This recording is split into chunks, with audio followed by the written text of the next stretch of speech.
Bien. Bueno, compañeras, son las 7:07 y yo creo que podemos arrancar. Bueno, la semana pasada acabamos el capítulo 2 o epígrafe 2 de la primera parte del texto y hoy nos hemos conjurado para hincarle el diente al 3, la totalidad concreta. Yo os había prometido desde el principio de la lectura que el primer capítulo era muy difícil, el segundo iba a costar un poquito menos y el tercero ya iba a ser eh, agua cristalina del arroyo de montaña, ¿no? Bueno, pues os mentí como un bellaco, ¿vale? Sí. Risa El malévola, tercer, risa el malévola. tercer, el tercer epígrafe empieza con un acto suicida completo. La primera página es para que uno se tire por un barranco ya directamente sin pestañear, pero no pasa nada. Para eso estamos, Fernando y yo, para como el arcángel Gabriel, cogeros en las potentes alas y llevaros otra vez a lo alto del precipicio. Eh, es tan dura la primera página, es tan dura que vamos a cambiar o vamos a introducir una pequeña novedad en el método de trabajo que traemos hasta ahora. ¿Vale? Vamos a leerlo, no vais a entender nada. Vamos a leer la mitad de la primera paginita, ¿vale? Es decir, no vais a entender nada, no pasa nada, no pasa nada. Eh, Me parece este un magnífico ejercicio para ver cómo eh, hasta las mayores oscuridades, con las gafas y con el foco adecuado, pues bueno, pues se pueden interpretar y podemos movernos dentro de ellas con relativa soltura. Por tanto, en esas primeras 20 líneas que vamos a leer, así a pelo, sin anestesia, bien, una vez que la hayamos leído, os voy a explicar un poco la estructura que tiene y vamos a ir deshaciendo los nudos que presentan esas 20 líneas o 30 líneas, de manera de que una vez hecho ese ejercicio con un material auxiliar muy básico que he preparado, pero creo que suficiente para entender de qué está hablando el autor, luego volver a leerlo y ahí es donde todas me diréis, Jorge, cuánta razón llevabas, qué transparente se ha vuelto el texto después de este ejercicio. Y si no sale así, pues cogéis una foto mía y empezáis a tirarle piedras contra la, contra la pared. ¿Eh? Bien, ¿estáis preparadas? Vamos, va, a compartir Esta pantalla. dice que no.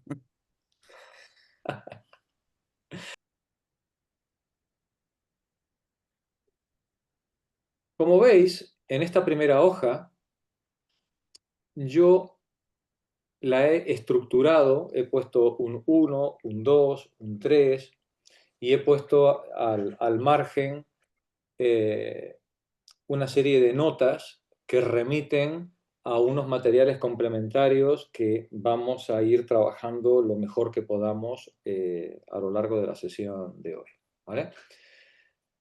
Como bien sabe Fernando y cualquiera de los que habéis pasado por la Facultad de Filosofía, eh, la comprensión de un texto, la comprensión de un texto exige como primer paso entender la estructura lógica en la que el texto está expresado.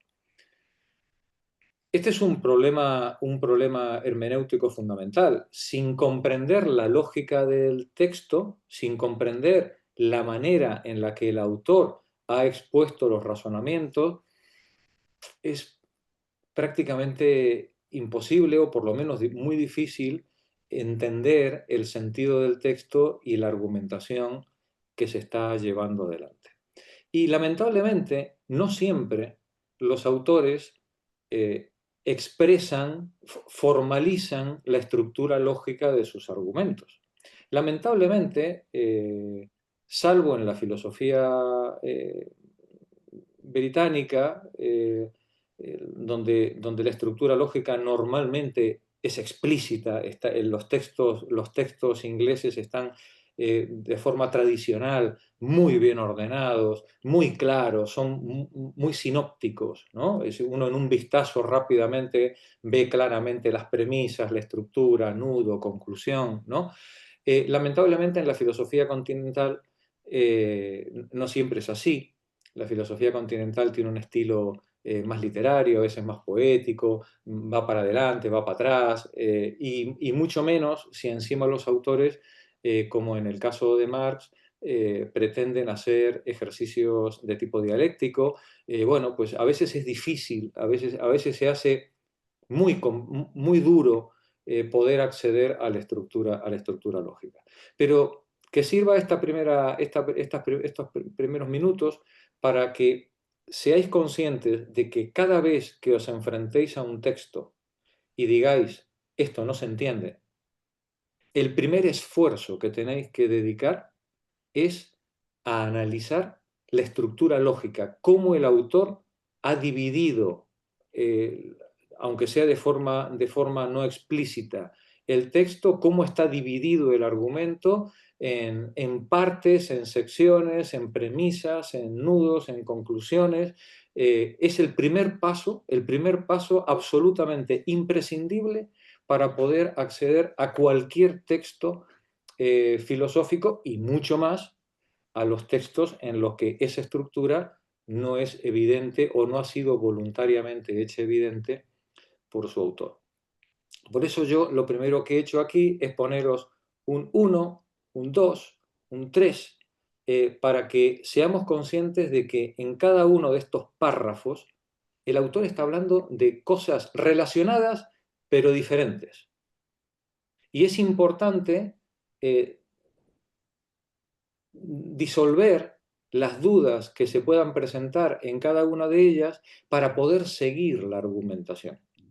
Si nos perdemos en esa estructura lógica, jamás vamos a poder seguir la argumentación. Y luego, por supuesto, está el contenido.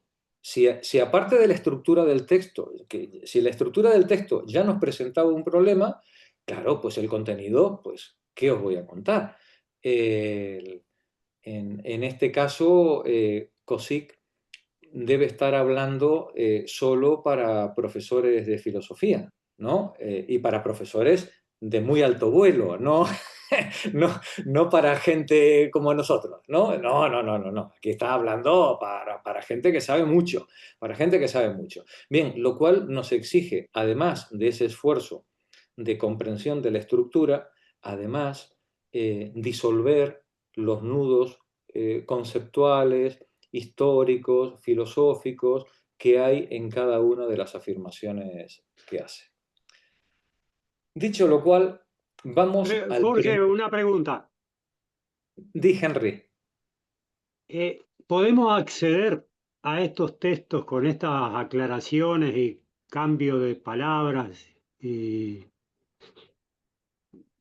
decir, ¿lo podemos copiar, fotocopiar? No sé.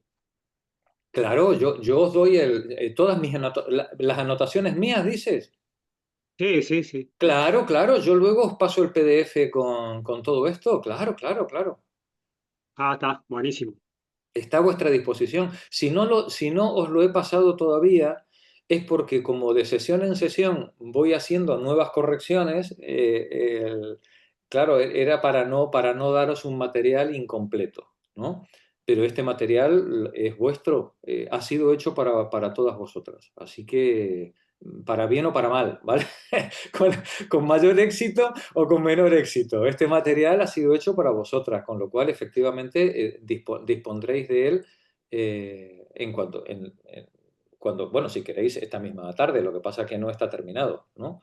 Cuando lo esté, si os parece bien, os lo paso, ¿vale?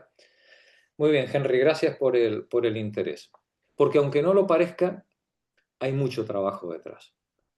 Hay mucho esfuerzo, a veces no siempre conseguido, no siempre con éxito, pero hay mucho esfuerzo por clarificar, por estructurar y por poder transmitir eh, esto de la manera más ordenada que Fernando y yo seamos capaces, ¿no? Y eso, bueno, pues que lo valoréis y que lo queráis, bueno, pues también nos alegra un poquito el corazón, ¿no? Vamos al párrafo numerado como 1, que es el primer escollo monumental con el que nos vamos a encontrar en esta página. Si os parece bien, leo yo, ¿vale?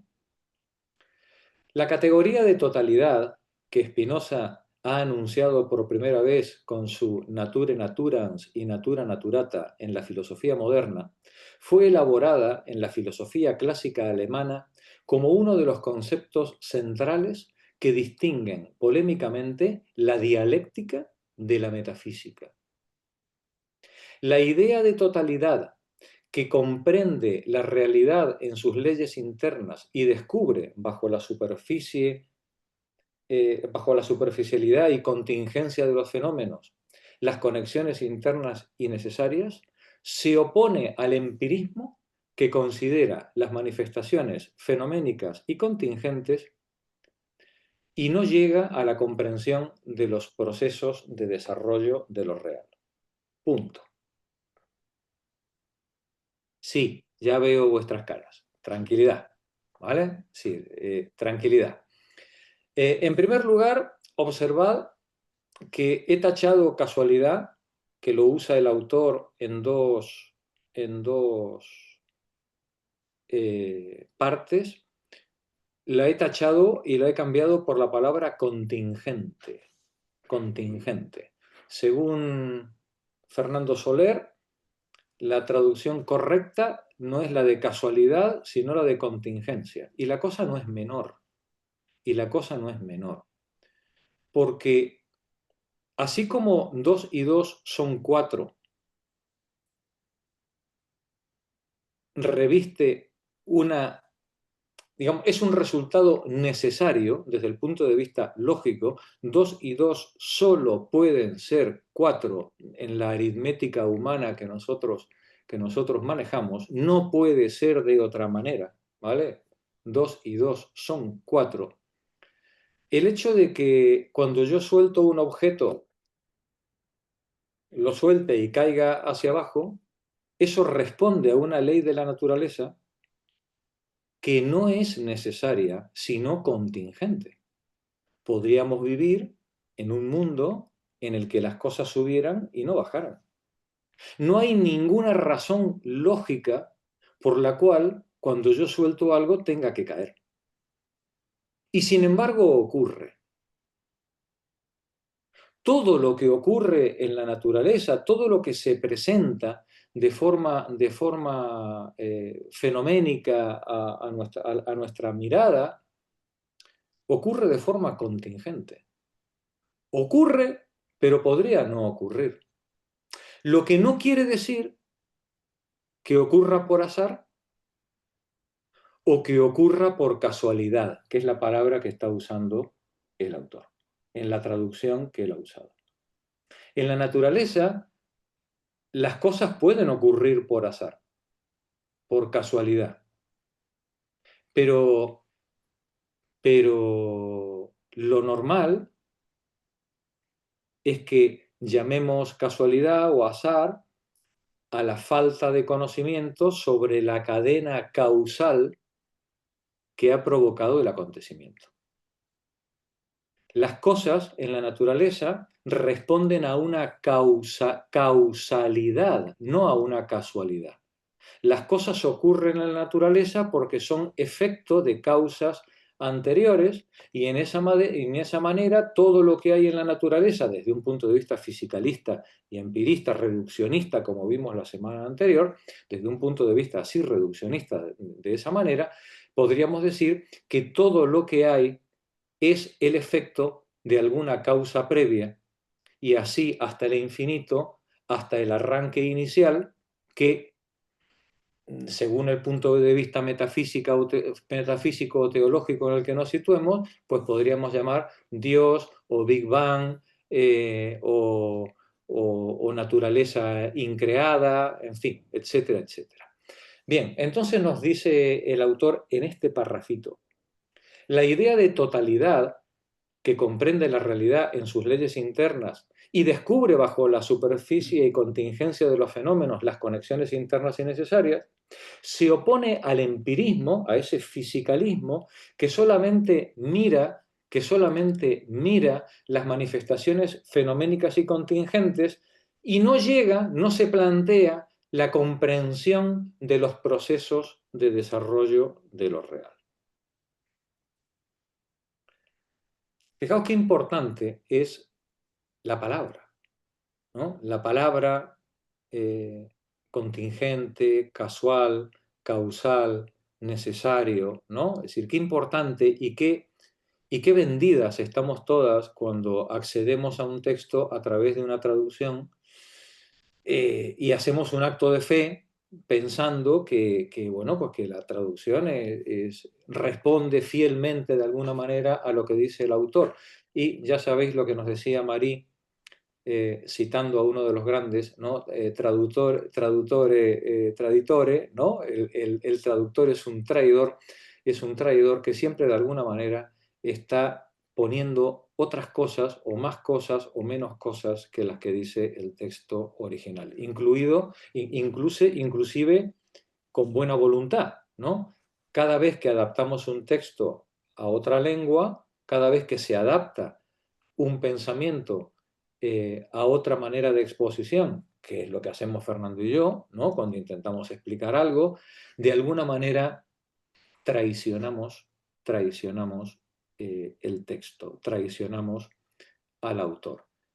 Nosotros lo hacemos en general, todos lo intentan hacer con toda la honestidad del mundo, pero esa traición, lamentablemente, es inevitable, ¿vale? Por eso hay que ser muy cuidadosos cuando se eligen los términos con los que hacemos la exposición o la traducción. Volvamos otra vez a la primera línea. Di, Magdalena. Yo siempre con mi tema del vocabulario, porque entonces el empirismo es la pseudoconcreción, El porque la empirismo, totalidad, digamos que el empirismo o la crítica que hace Cosic al empirismo, por supuesto los empiristas se revolverían como gatos panza arriba, ¿vale? ¿Sí? Es decir, que uno le haga una crítica a otro no quiere decir que el otro la acepte, ¿eh? Ni muchísimo menos. De eso hablaremos en de eso hablaremos en el 3005, pero para eso falta mucho todavía. No, que, que, la crítica que le hace Cosic al empirismo es que el empirismo se queda en la ley del fenómeno, en la ley de la manifestación fenoménica, sin entrar al fondo lógico que explica el origen, desarrollo y manifestación y ocultación de ese fenómeno. era el concreto representado. Claro, Sí. claro, claro. Esa es la crítica, digamos, que le hace Cosic al empirismo. Los empiristas te dirían que no. Los empiristas te dirían que lo que hace Cosic es metafísica. Los empiristas le dirían a Cosic, claro, es que tú crees que hay algo más allá que lo que se presenta a la experiencia. ¿Sabes? Entonces, hago el matiz, Fernando, si tú crees que, por favor, interven cuando te parezca bien. Hago el matiz porque es importante entender que estamos presenciando una lucha de gigantes. Aquí el más tonto hace relojes, en todo esto. Y me da igual que estemos hablando de hegelianos, que de idealistas metafísicos, que de empiristas, que de materialistas dialécticos. Aquí el más tonto hace relojes, ¿vale? ¿Sí? Entonces no debemos suponer o caer en el infantilismo de pensar que porque Cauchy hace una crítica determinada, esa crítica es absolutamente inapelable y que el otro la va a aceptar desarmado, rindiendo y entregando las armas. ¿Vale? Di, Henry. Porque además no es que sean esa cantidad de formas de pensar, digamos, sino que cada grupo, cada tendencia, digamos, tiene sus variantes, ¿no? Digo, no todos los empiristas piensan exactamente igual Por o, supuesto, o aplican ese empirismo en lo mismo, ¿no? Entonces se dificulta más para la comprensión. totalmente, totalmente. Sara, ¿ibas a decir? Cuando dice aquí em, que se opone al empirismo, que considera las manifestaciones fenoménicas y contingentes y no llega a la comprensión de los procesos de desarrollo de lo real es lo que él entiende como el mundo. O sea, El, no he el, entendido lo de lo real. el a- mundo, el mundo, el mundo visto en ese concreto del pensamiento, sí. O sea, lo real como lo fenoménico. Claro, No entiende los procesos de desarrollo de lo fenoménico. efectivamente, porque no tenemos acceso a otra cosa que a Eso eso. sí, no. Es Eh, que eh, no sabía eso, de lo real a qué se estaba claro, refiriendo. esos procesos de desarrollo de lo fenoménico solo se puede conceptualizar a través de modelos nuestros en el pensamiento, tratando de comprender la dialéctica como modelo, la dialéctica como modelo que rige el movimiento y la interacción de lo que tenemos a la vista. ¿Vale? ¿Sí? Pero aquí, Jorge, una cosa, aparte de que en este párrafo está haciendo una contraposición a favor entre racionalismo y empirismo, Ujú. ¿no? Y está yo creo, no me acuerdo de cómo sigue el texto, ¿eh? Pero Così que está a favor o valora que Spinoza, que es un racionalista, haya puesto en juego, no haya puesto encima de la mesa el concepto de totalidad. Claro, Y claro, precisamente ese es el punto fuerte del que carecen los empiristas. claro, Que los empiristas no son capaces de o no manejan ese concepto de totalidad. claro, muy bien. No, no, si he comprendido bien. Claro, luego aquí sí que es cierto que al final sería interesante, es muy interesante ver cómo en la modernidad, sobre todo en la modernidad, a partir de Descartes, ¿no? Se quiebra. Eso Jorge y yo estuvimos cuando Jorge tuvo la gran amabilidad, por no decir otra cosa, de acompañarme en la preparación de la oposición.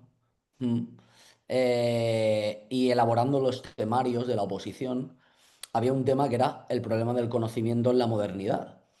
Y abarcábamos a estos autores y estas problemáticas, obviamente a un nivel mucho más sencillo. Pero que es muy interesante ver cómo en la modernidad surge este problema de que al derrumbarse la cosmovisión medieval, ¿sí?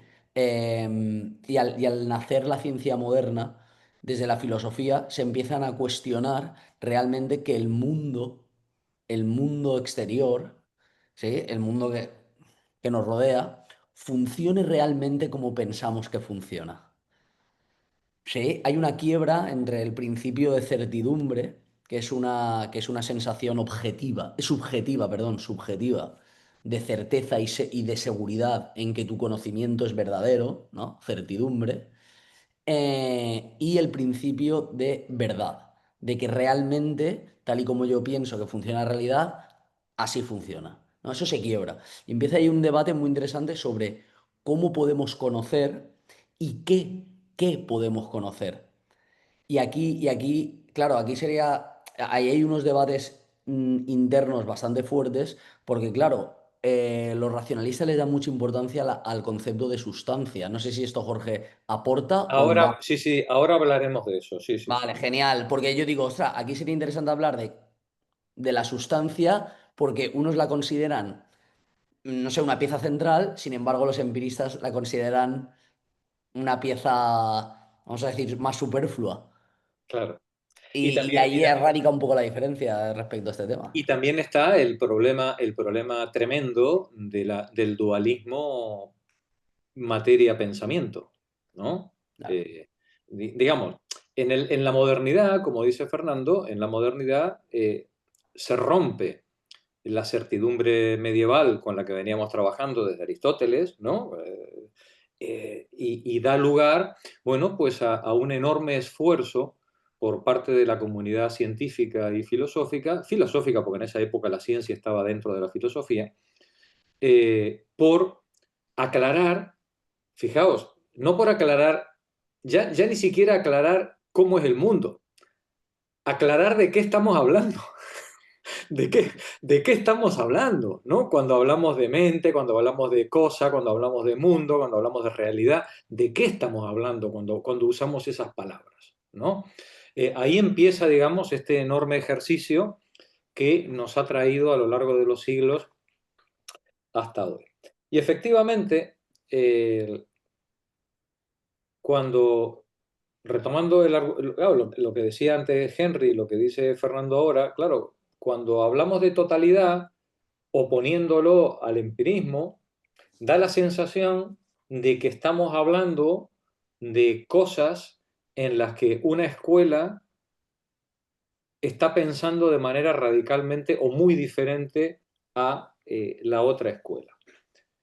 En este caso, Kozik está diciendo que él entiende la idea de totalidad en una tradición que viene de la filosofía clásica alemana y se remonta hasta Spinoza, en una tradición, él entiende que esa idea de totalidad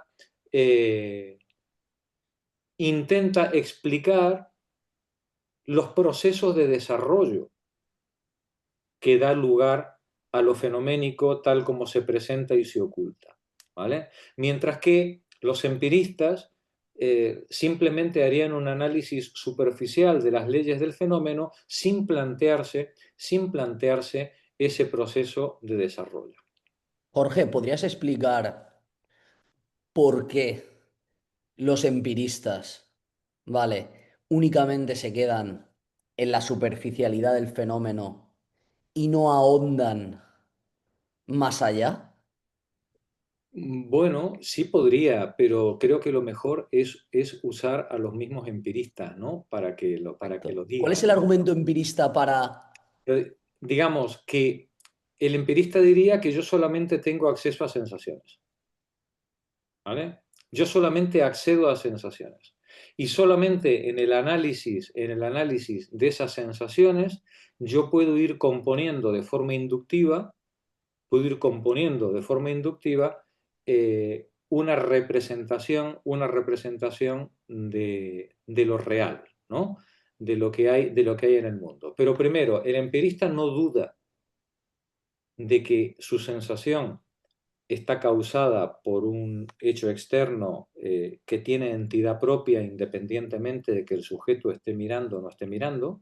El empirista puro o el empirista ingenuo acepta el realismo de sus intuiciones, ¿no?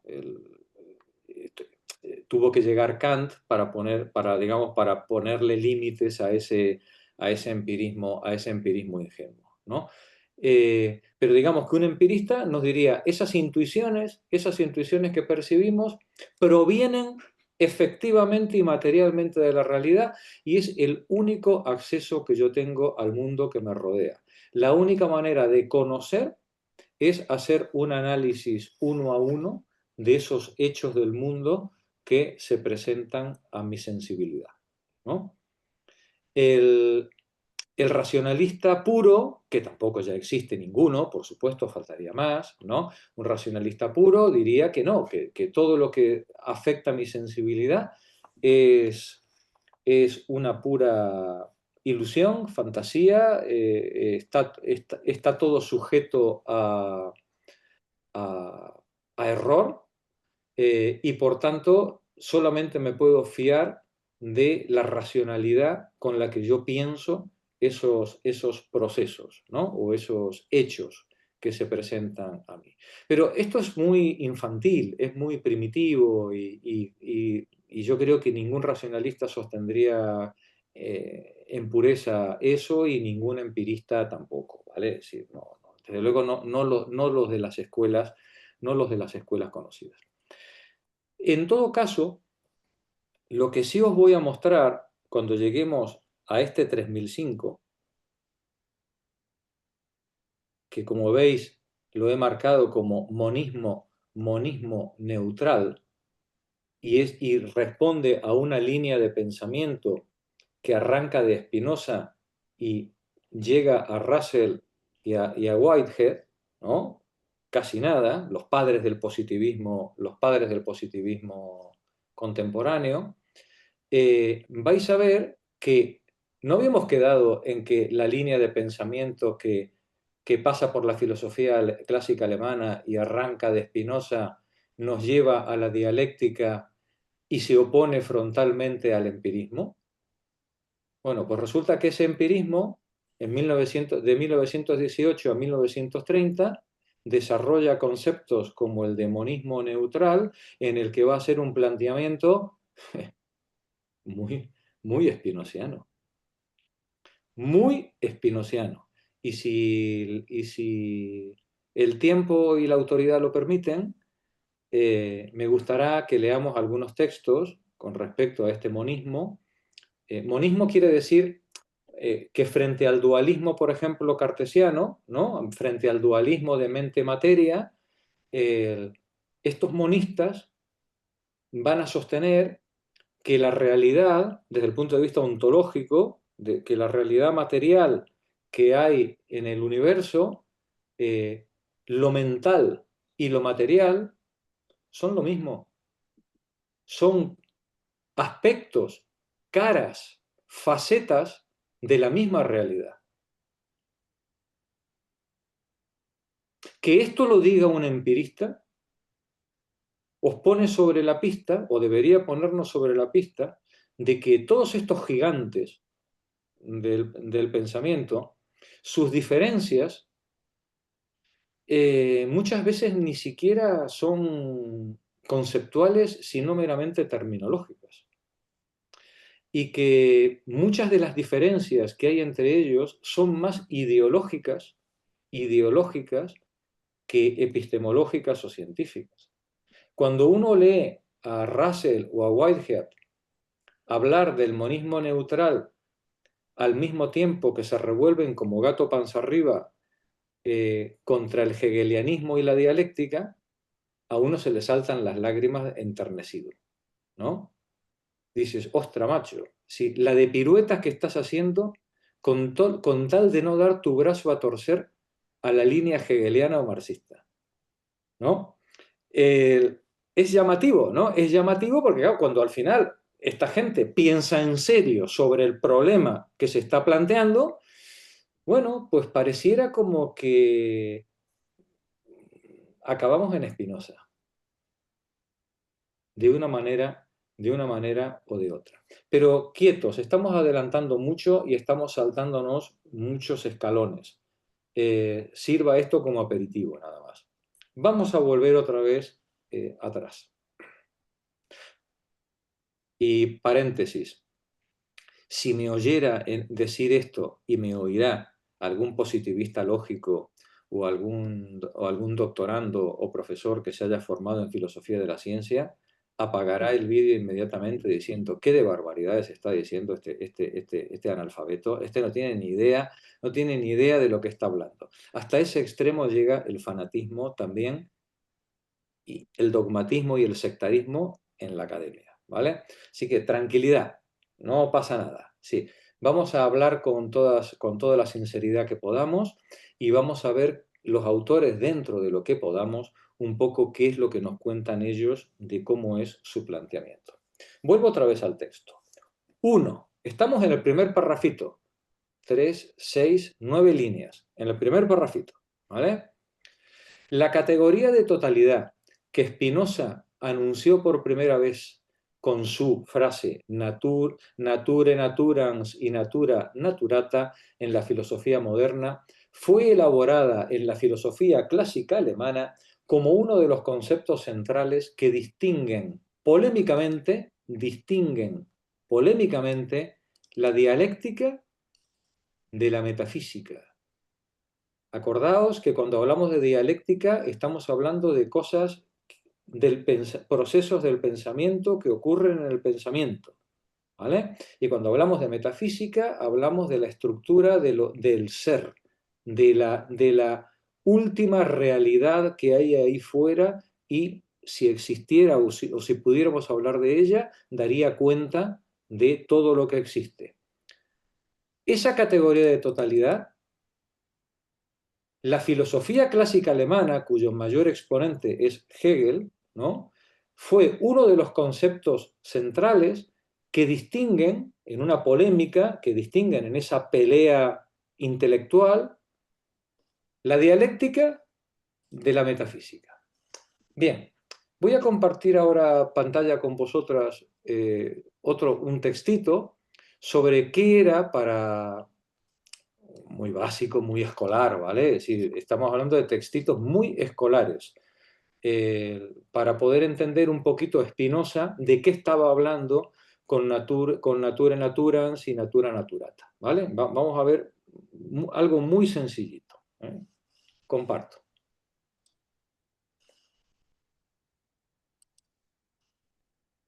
Y estos textitos también os los pasaré para que los tengáis.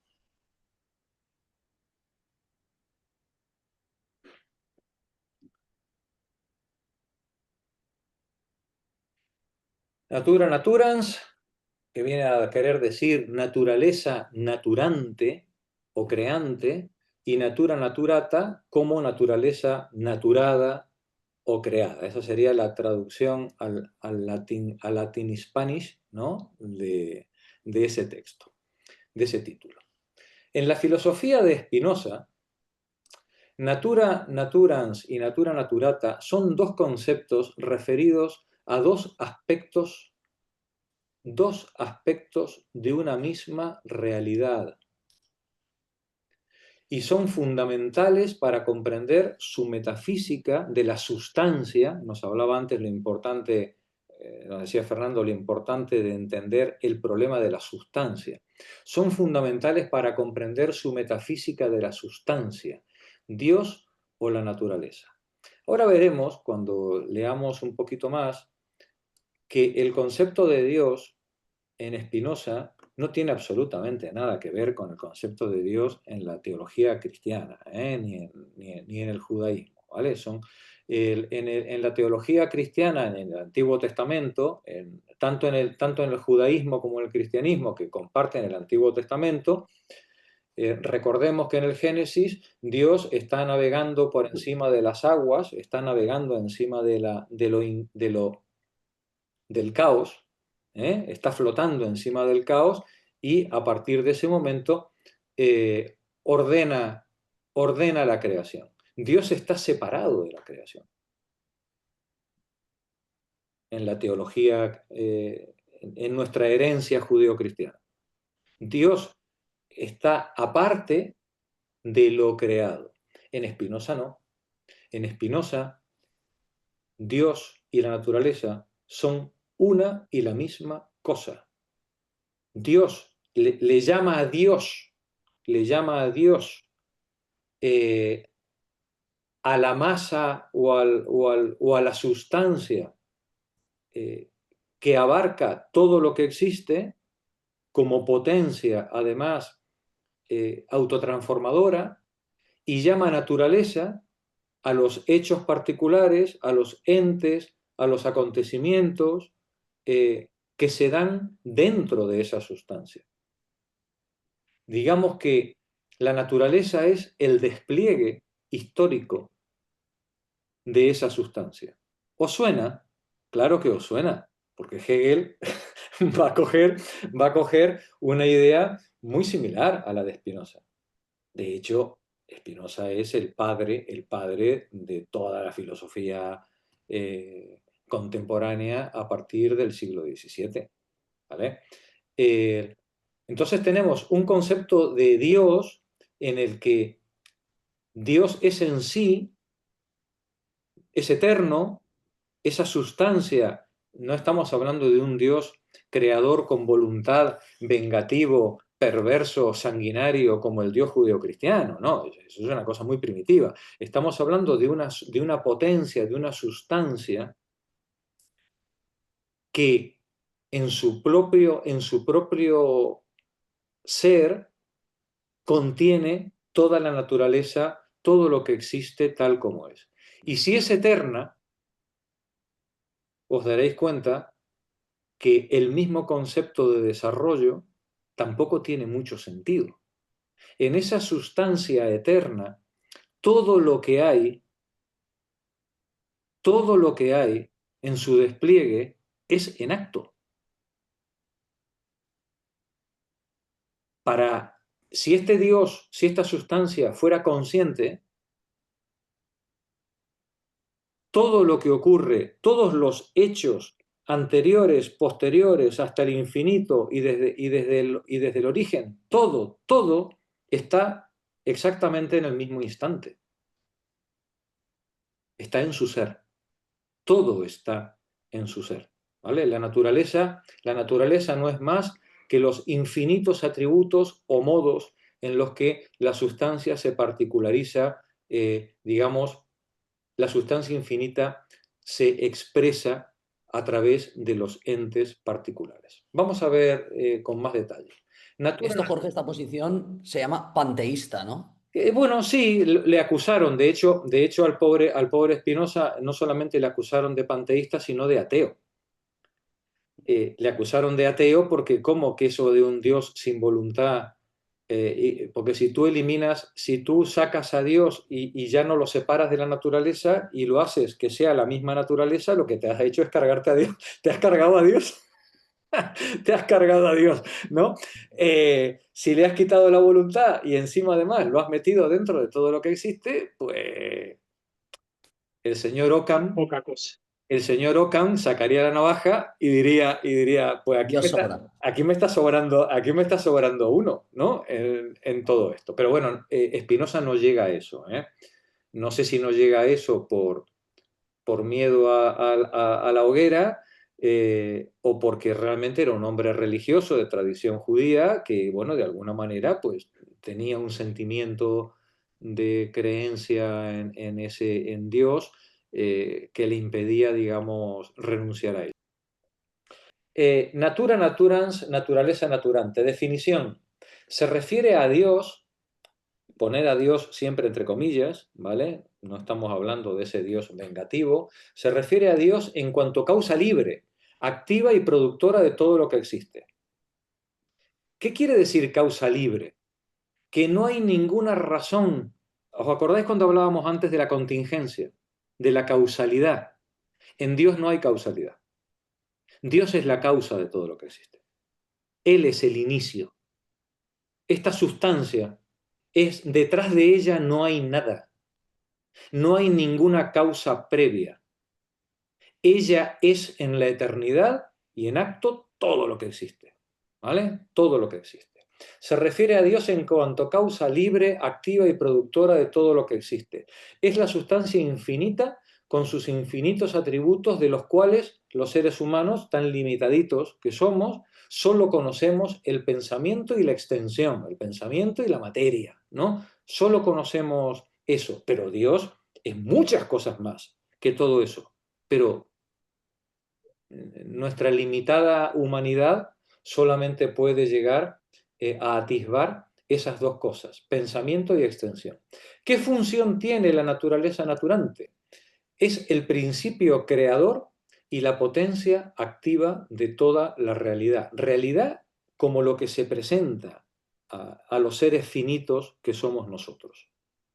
es lo que es en sí y se concibe solo por sí. Es decir, es la esencia eterna, la sustancia eterna e infinita que se expresa a sí misma a través de una necesidad interna.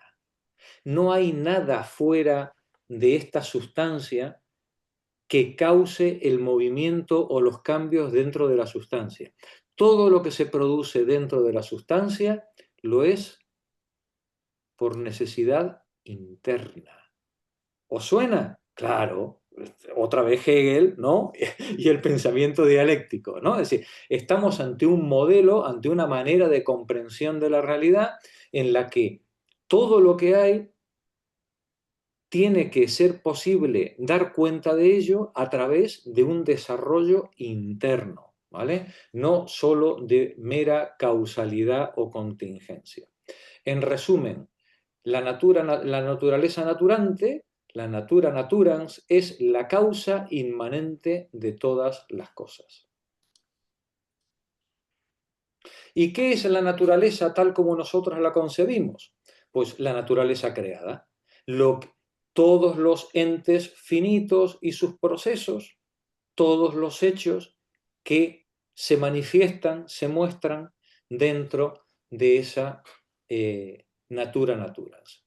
Se refiere a todo lo que resulta o se sigue de la necesidad de la naturaleza divina. Son los modos o afecciones de los atributos de Dios, es decir, todas las cosas finitas e infinitas, particulares, cuerpos, mentes, ideas, etc. La naturaleza, lo que llamamos naturaleza, es el efecto o el conjunto de los seres y los fenómenos individuales. Es decir, la natura naturans es la causa de todas las cosas y la naturaleza es el conjunto, el resultado de esa causa inicial. ¿Qué relación hay entre ambas? Pues aquí viene lo más interesante de todo. Para Spinoza no existe una separación real entre la natura naturans y la natura naturata. Son dos perspectivas, dos maneras de ver la misma y única sustancia. La natura naturans es la actividad productiva de la naturaleza y la natura naturata es el producto de esa actividad. Ambas son aspectos inseparables de una única realidad. La frase Deus sive natura viene a decir eso. Todo lo que hay se llama igual, es lo mismo, Dios o la naturaleza. La natura naturata existe en la natura naturans y no puede ser concebida ni existir sin ella. Vuelvo al texto. Y ahora vamos a ver, vuelvo al texto para volver a leer ese primer párrafo y ahora vemos la siguiente aclaración.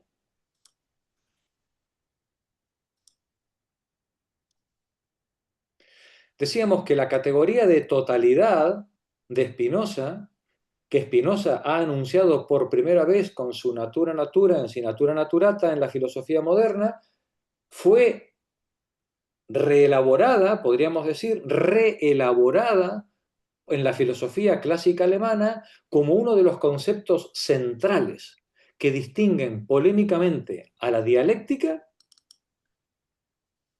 de la metafísica. Y vamos a ver qué es lo que dice la filosofía clásica alemana con respecto a esa idea de totalidad. La categoría de totalidad, decíamos, es un concepto central en la filosofía clásica alemana para distinguir polémicamente dialéctica de metafísica. La categoría de totalidad fue un concepto desarrollado por la filosofía clásica alemana, particularmente por Hegel, para distinguir la dialéctica tanto de la metafísica tradicional como del empirismo. Hegel está combatiendo tanto la mirada de la metafísica tradicional dualista, por ejemplo, cartesiana, ¿no?, como la del empirismo. Los puntos claves de este concepto, por ejemplo, esta contraposición de totalidad dialéctica versus metafísica. La metafísica tradicional tendía a ver los objetos de forma estática y aislada o a buscar un principio supremo e inmutable fuera del mundo. En cambio, la dialéctica concibe la realidad como un todo estructurado, dinámico y en constante devenir.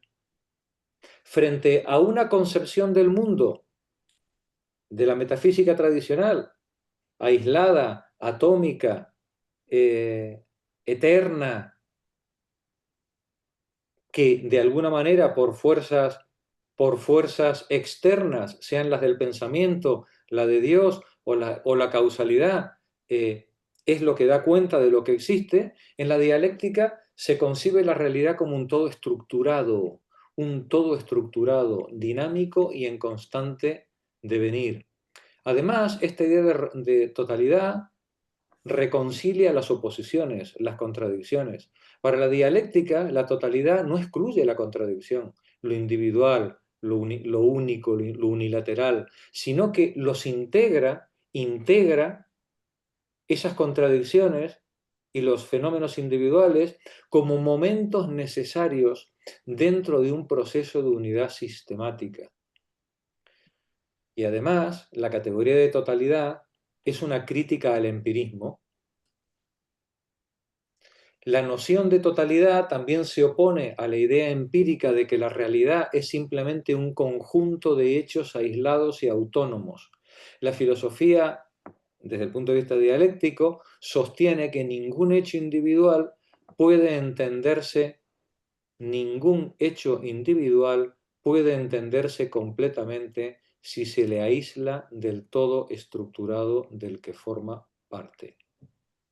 Hegel es precisamente el máximo representante de esta concepción, donde la realidad se entiende como una totalidad que se desarrolla dialécticamente a través de la idea, la naturaleza y el espíritu.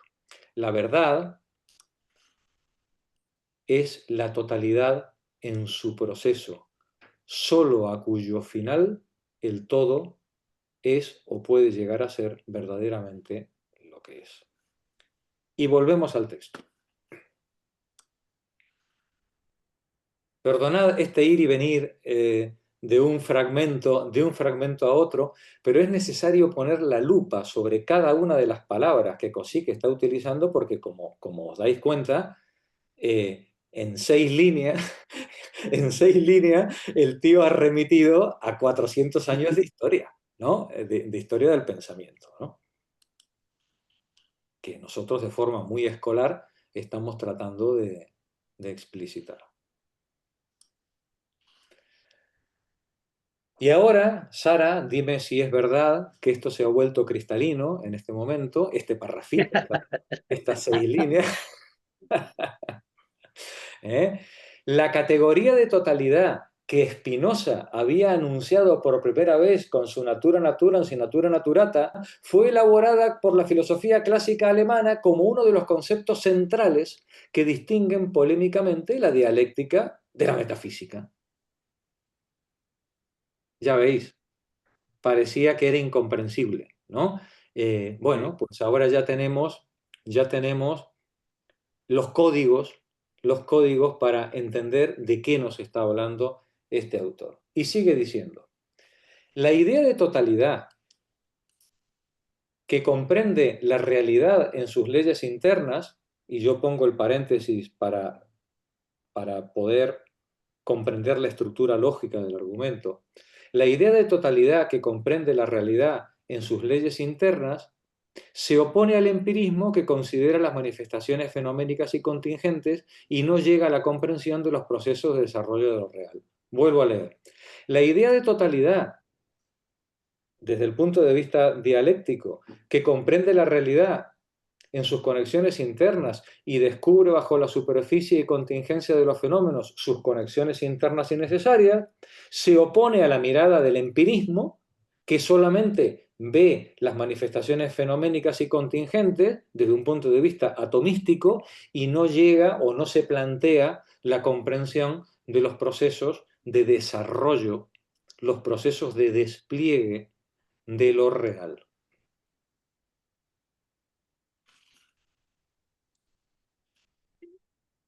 ¿Hasta aquí?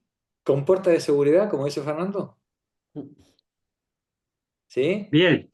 Bien. Y ahora vamos al 2. ¿Vale? Y ahora vamos al 2. ¿Eh? Shh, tranquilidad. Allá Jorge, vas. ¿esos Dime, papeles no los puedes dar? ¿cómo? ¿Esos papeles no los puedes mandar? Sí, todo, todo, todo. Yo os lo paso todo. Lo que pasa es que si los llego a pasar esta mañana o ayer, ahora estaría yo solo aquí. Bueno, Fernando y yo estaríamos aquí. Vale, vale. Entonces, os tengo que engañar un poco, ¿vale? Para teneros ahí atados a la silla, ¿no? Y que aguantéis el tirón, ¿vale? Pero una vez que hayamos hecho la explicación, por supuesto, todos estos papeles los tenéis a vuestra disposición. Insisto, como mero apunte escolar para entender muy superficialmente el pensamiento, el planteamiento de estos gigantes de la filosofía. Hablar de Spinoza, hablar de Hegel, no me cansaré de decirlo, uno puede dedicar la vida entera a ellos. Así que, por favor, no penséis que esto que yo acabo de poner en una paginita os da cuenta ni en una ínfima parte del pensamiento de estos gigantes, de los cuales somos todos herederos. Y en el 99% sin tener ni idea de que somos herederos del pensamiento de esta gente. Y Marx incluido, que es del que estamos, de lo que va el seminario, ¿no? Marx incluido. Por eso es importante, para poder entender cabalmente a Marx, un poco tener la idea de cuáles son los antecedentes de Marx con los que él está polemizando o en los que él se está apoyando. Porque si no, no entendemos nada, ¿vale? O que peor, creemos que lo entendemos, que es lo más triste que nos puede pasar, ¿no? No entender nada y además irnos tan contentos pensando que lo hemos entendido todo, ¿vale? Comparto pantalla otra vez y vamos al segundo párrafo.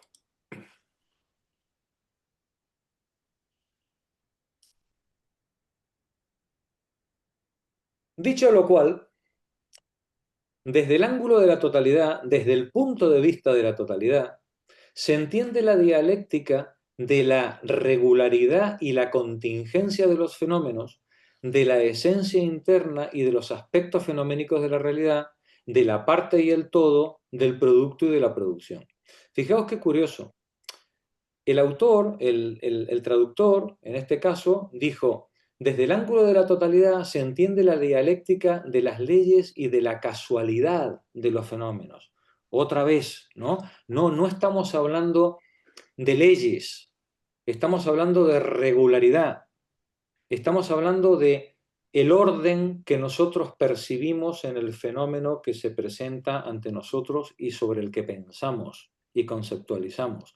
Nosotros, a través de la dialéctica, tratamos de conceptualizar esa regularidad que se presenta ante nosotros y la causalidad, la contingencia en la que esos fenómenos se presentan, y comprender a través de ellos, a través de esa regularidad y de esa contingencia, bueno, pues la esencia interna y aspectos fenoménicos que se presentan, digamos, lo que se oculta y lo que se muestra, tanto de la parte como modelizar sobre el todo, tanto sobre el producto como lo que lo produce, la producción. Y nos dice, Marx tomó, desde el punto de vista de la totalidad, este punto de vista de la totalidad, Marx tomó este concepto dialéctico de totalidad, lo depuró de mistificaciones idealistas y lo convirtió en su nueva forma en uno de los conceptos centrales de la dialéctica materialista, que es lo que llevamos 23 sesiones tratando de dilucidar. ¿En qué consiste esa dialéctica materialista desde el punto de vista de Marx, ¿vale? Entonces, recapitulando, vemos que la categoría de totalidad aparece con potencia, con fuerza, por primera vez en Spinoza, con esta distinción que él hace entre la naturaleza creante y la naturaleza creada, ¿no? Que es a su vez reelaborada 200 años después por Hegel en la filosofía clásica alemana, y que Hegel lo va a utilizar para distinguir su idea de totalidad dialéctica tanto de la metafísica tradicional como del empirismo. Y esta idea de totalidad, nos dice Kozik, es una idea de totalidad que busca comprender las leyes internas, buscando, descubriendo bajo la superficie de los fenómenos, ¿no?, esas conexiones internas necesarias que hay y que dan cuenta del movimiento, el desarrollo y las contradicciones que nos muestra lo que existe, lo que tenemos a nuestro alrededor, y que el empirismo puro, primitivo, ingenuo, evidentemente no puede dar cuenta, ni el racionalismo ingenuo, primitivo tampoco, porque considera la naturaleza de forma atómica y de forma completamente mecanicista, ¿no? Vamos a oponer, a partir de Spinoza y luego de Hegel, vamos a oponer ese concepto mecanicista a una idea organicista de lo que existe. Vamos a suponer que lo que hay, de una manera o de otra, está relacionado. Hay relaciones entre una y otra cosa. De tal manera que yo, para conocer el mundo, no necesito conocer todos los hechos. Me basta con aprender, con hacerme cargo de las relaciones que hay, de manera que, comprendiendo las relaciones, puedo encajar significativamente los hechos conocidos e inclusive hipotetizar sobre los que no conozco, que es lo que hace la ciencia de verdad. La ciencia de verdad establece el modelo y dice, si hubiera un objeto que se presentara bajo estas condiciones, se tendrá que comportar de tal manera. Eso es una predicción como la copa de un pino, pero una predicción dentro de una organicidad, dentro de una concepción relacional de lo que hay, que permite suponer que las cosas, que los hechos, los entes, no son meramente aislados, sino que interactúan entre ellos y con el sujeto que conoce. Interactúan tanto con el sujeto que conoce que, si se lo preguntáramos a Spinoza, ¿qué nos diría? No hay diferencia entre la mente y la materia. Son dos aspectos de la misma realidad. No hay diferencia entre esas leyes relacionales y las cosas que hay.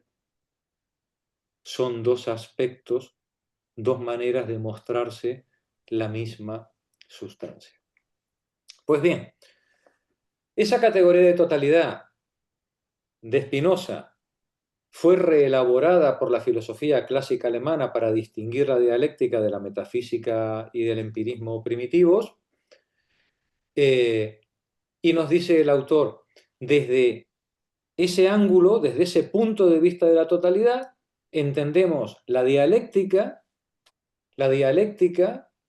de los fenómenos, de la esencia, de la parte y del todo, que es lo que nos da cuenta, diríamos nosotros modélicamente, de esa regularidad y contingencia en un todo significativo. Marx tomó este concepto, esta idea de dialéctica, tomó este concepto, pero lo depuró de mistificaciones idealistas. Marx dejó de hablar de esa sustancia que hay detrás. Y a partir de Marx, no todos, pero a partir de Marx, vamos a intentar hablar de dialéctica como ese proceso del pensamiento que nos permite que nos permite modelizar la experiencia de manera que podamos colocar los hechos de esa experiencia de forma significativa dentro de un todo orgánico estructurado.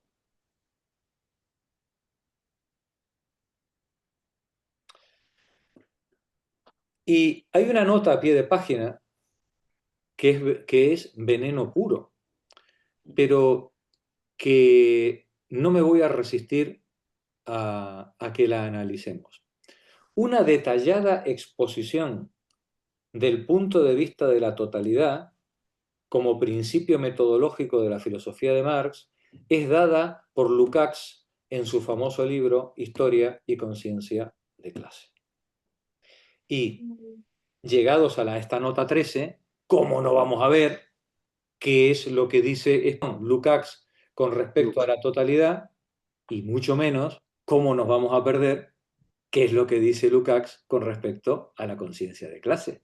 Porque os recuerdo que este seminario de lo que va es justamente de eso. Entonces, si aquí el autor nos coloca el caramelo de Lukács, pues no le vamos a hacer asco ni le vamos a decir que no a este asunto. Voy a compartir con vosotras, dos pequeños textitos también para ver cómo entiende Lukács la idea de totalidad en Marx y cómo entiende Lukács el problema de la conciencia de clase dentro de esta idea de totalidad. Vosotros os preguntabais muchas veces, como los chicos en la escuela cuando estaban intentando el maestro enseñarle la raíz cuadrada, ¿y esto para qué sirve? ¿No? Le preguntaba ¿no? Dice el niño a la maestra, ¿no? ¿Y esto para qué sirve? ¿No? Es decir, claro, es imposible explicarle a un niño para qué sirve la raíz cuadrada. Y muchos de vosotros os preguntaríais, ¿no? Y más de uno de los que esté viendo esto, y toda esta paja que está soltando aquí este hombre, esto de Cosic, todo esto, ¿para qué sirve? Para esto, para entender la conciencia de clase y su lugar en la revolución. Comparto pantalla con vosotras.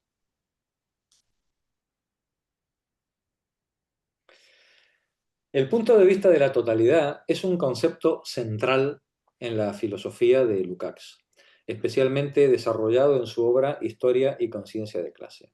Se refiere a una perspectiva metodológica y política fundamental para comprender la realidad social como un conjunto estructurado y dialéctico. Comprender la realidad social como un conjunto estructurado y dialéctico. Para esto sirve la idea de totalidad que heredó Lukács de Marx, que a su vez la heredó de Hegel y que a su vez la heredó de Spinoza. Para comprender esa totalidad que vista como conjunto estructurado y dialéctico nos permite también comprender la realidad social. La comprensión holística de la realidad.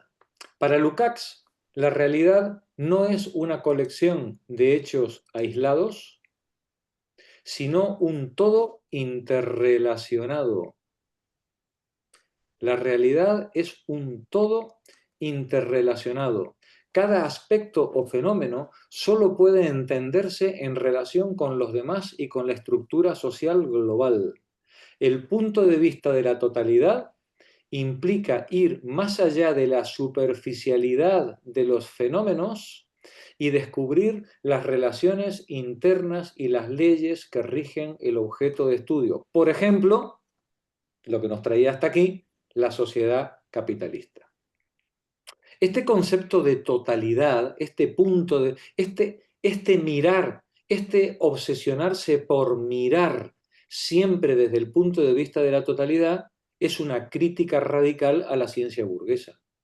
Lukács argumenta que las ciencias sociales burguesas fragmentan la realidad en disciplinas separadas, lo que impide una comprensión completa del sistema. Esta fragmentación refleja la lógica de la sociedad capitalista y la cosificación, reificación, donde las relaciones aparecen como relaciones entre cosas. Cuando vosotras leáis cualquier obra de Marx, cuando la leéis o la leáis más adelante, El Capital, una de las sensaciones más apabullantes que a uno tiene es la sensación de que uno está ante un sabio, de que uno está ante un polímata, que cuando uno lee a Marx, estás ante un gigante que está mezclando en el mismo argumento elementos teológicos, artísticos, filosóficos, científicos, históricos, jurídicos, y no de manera aleatoria, no por culturilla general, sino mostrándote la íntima interrelación que hay entre todos los aspectos, como un todo estructurado. Claro, esto no lo puede hacer cualquiera, evidentemente. Evidentemente, Marx no es cualquiera, igual que Rousseau no era cualquiera, ¿no? Es decir, cuando hablamos de personajes de esta talla, ¿no? O Hegel, ¿no? Cuando hablamos de personajes de esta talla, estamos hablando de gente no solamente de una vastísima cultura, de una vastísima formación y puesta al día, no solamente conocimiento de lo antiguo, sino de su presente, ¿no? Sino de su presente, pero además de gente que es capaz de ver en toda esa masa infinita de información las conexiones lógicas y necesarias que hay entre ellas. Eso es la totalidad desde un punto de vista dialéctico, como el que nos propone Marx a partir de sus escritos y que Kossig está intentando reformalizar para que nosotros entendamos, ahora citando, por ejemplo, a Lukács, ¿no? Sí, comprender el hecho social desde la mayor cantidad de hechos significativos posibles que permitan comprenderlo en profundidad en su lógica interna. ¿Por qué las cosas son como son de forma necesaria y no contingente? ¿Por qué las cosas ocurrieron como ocurrieron y dados los hechos que había a su alrededor, no podían ocurrir de otra manera? Es decir, ¿cuáles son las leyes internas que rigen el modo de producción capitalista? ¿Y por qué es ridículo cuando te sale una Cospedal a decirte es que hay que ser más éticos, chicos? Pues no. O cuando te dicen es que los empresarios deberían explotar menos a sus trabajadores. Pues va a ser que no. Porque hay una lógica interna que hace de la explotación un fenómeno necesario dentro del modo de producción capitalista. No se trata de que el empresario sea amante de los animales y vaya a misa los domingos. Da igual, o explota a sus trabajadores o quiebra. En el modo de producción capitalista y en cualquier otro modo de producción, como todo estructurado, las reglas del tablero de juego son las que son. Y o juegas o te pega un tiro. Pero no puedes elegir las reglas. Pero el capitalismo mismo tiene es su ética, la explotación. Bueno, claro, lo que pasa es que la va a disimular siempre, ¿no? Detrás de teologías, ¿no? Detrás de teologías. Pero ya veis qué importante, nos va a decir Lukács, es entender el concepto de totalidad como modelo explicativo de la sociedad como un todo estructurado. Porque sólo así podemos entonces acceder al conocimiento de la necesidad de los hechos y no meramente de su contingencia. ¡Ay! ¡Qué malo ha sido aquel empresario que, fíjate, no le pagó la última nómina a los trabajadores. Es que no has entendido nada, muchacho. No le pagó la última nómina a los trabajadores porque forma parte de una estructura orgánica que se llama modo de producción capitalista, que, llegado a determinadas circunstancias, se resuelve en que los trabajadores no cobran su última nómina. En ese y en cualquier otro que se presente en las mismas condiciones. Volvamos al texto de Lukács, que es pata negra. Es digno, Historia y Conciencia de Clase, es dignísimo de otro seminario. En cuanto Fernando se haga cargo del Capital, nos metemos con Lukács. Vamos allá. Yo lo dejo caer. ¿Vale?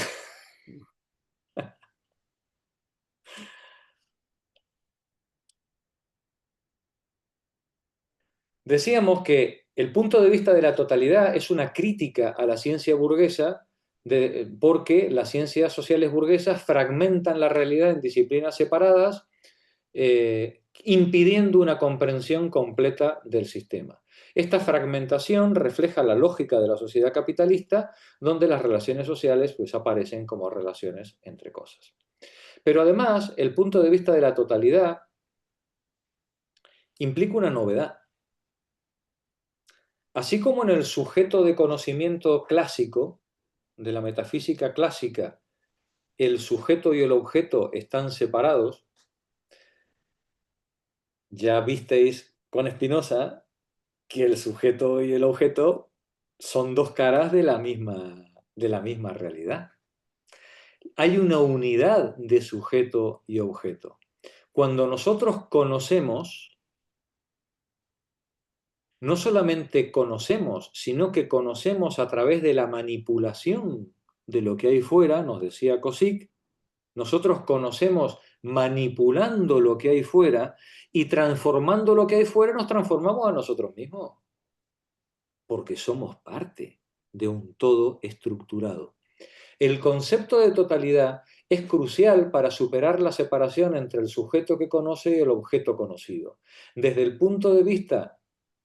punto de vista de la totalidad, el sujeto, el proletariado y el objeto, la sociedad capitalista, están imbricados en una relación dialéctica donde, me encanta, el conocimiento del objeto lleva al conocimiento del sujeto como totalidad. Conocer ese objeto, manipulando, trabajando en una praxis revolucionaria sobre la sociedad capitalista, lleva a un autoconocimiento, a su vez, del sujeto. ¿De qué sujeto estamos hablando? Pues del proletariado como sujeto. Un elemento clave de la teoría de Lukács es que en la sociedad moderna solo una clase social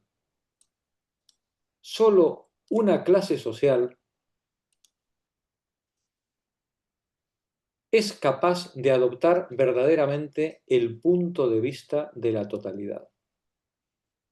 El proletariado. Porque solo el proletariado,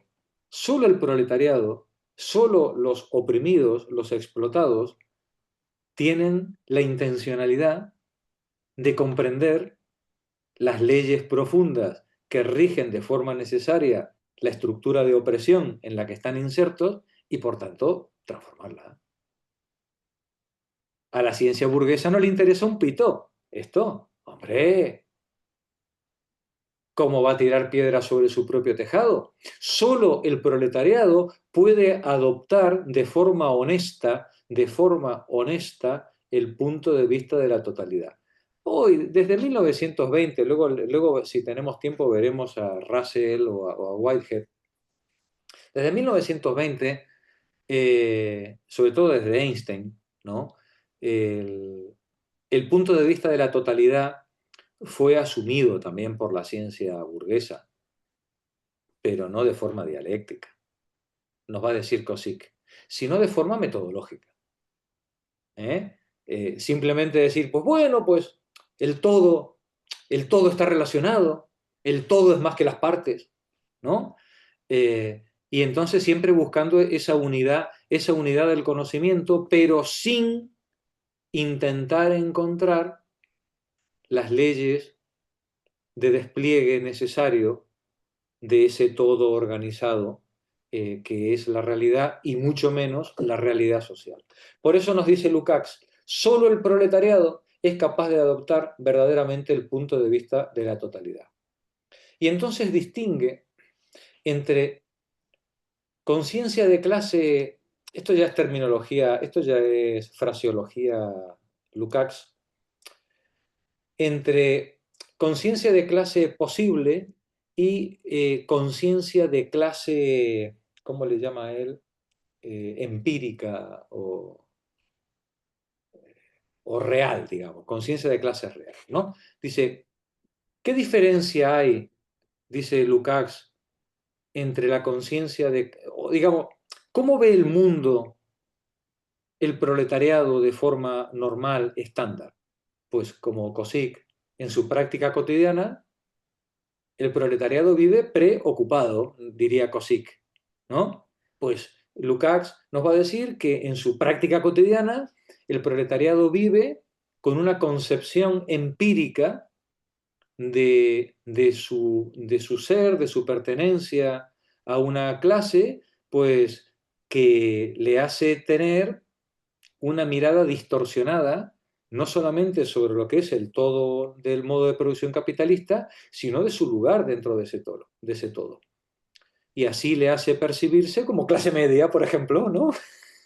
Es que el proletariado, en su conciencia empírica, inmediata, producto de la práctica cotidiana, mira su nómina de fin de mes y dice, tengo que esforzarme más por... ¿no? Es que no me he formado lo suficiente. Tengo que hacer algún curso de nóminas y de seguridad social para pasar a ser jefe de servicio y así ascenderé a, a clase media o algún estamento superior. Pues bien, nos dice el autor, nos dice Lukács, a través de la adopción de este punto de vista de el proletariado como sujeto desde el punto de vista de la totalidad, a través de la adopción de este punto de vista, el proletariado puede desarrollar la conciencia de clase posible, superando las limitaciones de la conciencia individual burguesa. Solo el punto de vista de la totalidad, nos va a decir Lukács, le puede permitir al proletariado desarrollar una conciencia de clase posible, no la que tiene ahora, no la real, la empírica, sino la que de verdad le coloque de forma significativa dentro de la estructura de explotación del modo de producción capitalista. Y nos dice, la acción del proletariado desde el punto de vista de la totalidad se orienta objetivamente a la transformación revolucionaria de todo el sistema social, ya que es consciente una vez que comprende la totalidad, una vez que tiene puesta la vista en esa totalidad del modo de producción, se da cuenta de que sus necesidades no se pueden satisfacer mediante reformas parciales. El punto de vista de la totalidad coloca al proletariado ante la transformación revolucionaria. Pero ya llegará alguien y nos dirá que no están dadas las condiciones objetivas. Para que las condiciones objetivas se den, esto tiene que insertarse dentro de una praxis, que es en lo que estamos. Tratando de comprender esa totalidad y tratando de trasladar nuestra concepción del modo de producción capitalista como todo estructurado a nuestra práctica cotidiana. Y eso, desde luego, no se hace por ciencia infusa. Ese camino solo se puede transitar andando.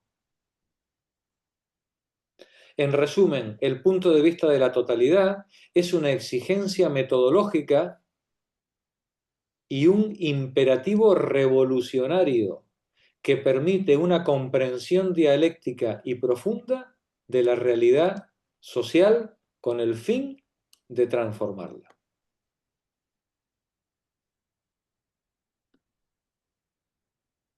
Vamos a ver, para Lukács, qué diferencia hay entre la conciencia de clase atribuida posible, imputada o adecuada, son diferentes maneras en las que se refiere, versus la conciencia de clase real o empírica. En la teoría de Lukács, particularmente en su obra Otra vez Historia y Conciencia de Clase, el concepto central no es la conciencia de clase real o empírica de los individuos, que a menudo está oscurecida por la falsa conciencia, la ideología burguesa y la reedificación capitalista, sino la conciencia de clase atribuida o imputada, también referida como posible o adecuada. Digo, cuando vayáis a leer Historia y Conciencia de Clase os podéis encontrar con diferentes terminologías, inclusive en la tradición que ha leído a Lukács. ¿Qué es la conciencia de clase posible? La conciencia de clase atribuida es la conciencia teórica objetivamente posible para una clase social en una situación histórica dada. No es lo que los miembros individuales de la clase piensan subjetiva o psicológicamente en un momento determinado, sino lo que pensarían,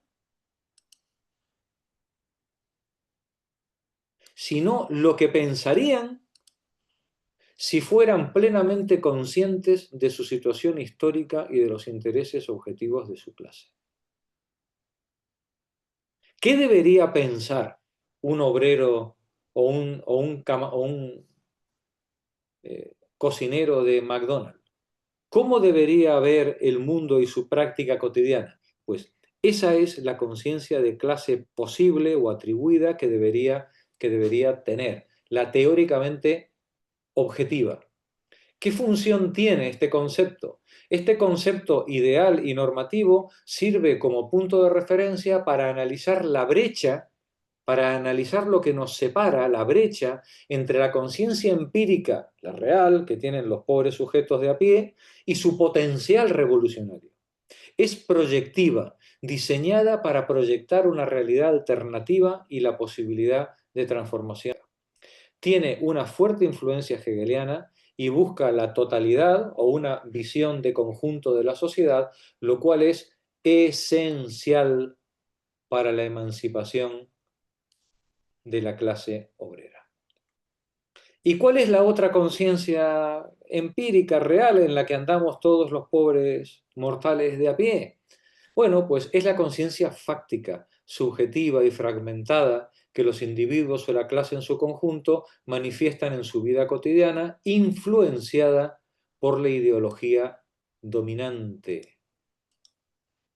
Esta conciencia inmediata percibe la realidad de manera atomizada e individualista, sin comprender las estructuras subyacentes ni la posición colectiva de la clase dentro del sistema capitalista.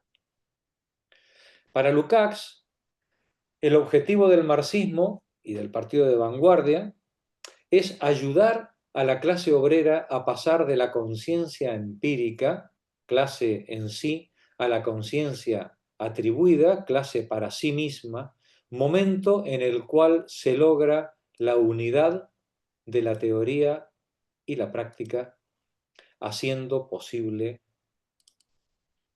la revolución.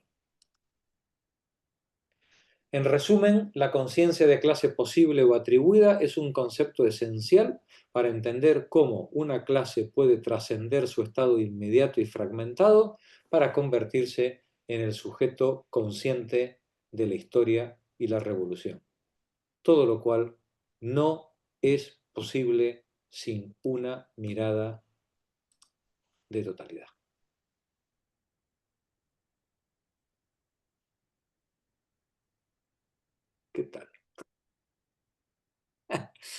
¿eh? Y vamos por la línea 15, creo. ¿Vale? Pero es la primera vez que estás cumpliendo lo que prometes. Bueno, Un poco.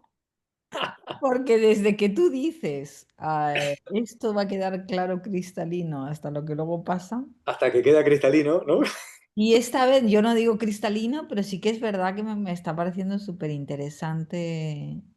Bueno, cómo cogiendo esos autores a los que se refieren en el texto, se están aumentando la claridad, ¿no? Del texto, muy interesante.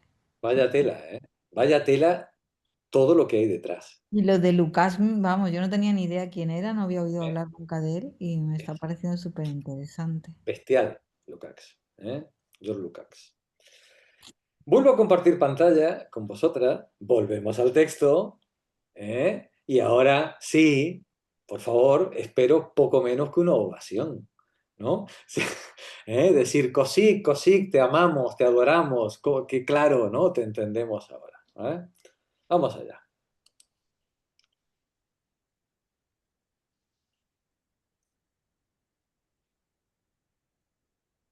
La categoría de totalidad que Spinoza ha anunciado por primera vez con su natura naturans y natura naturata en la filosofía moderna fue elaborada en la filosofía clásica alemana como uno de los conceptos centrales que distinguen polémicamente la mirada dialéctica de la metafísica.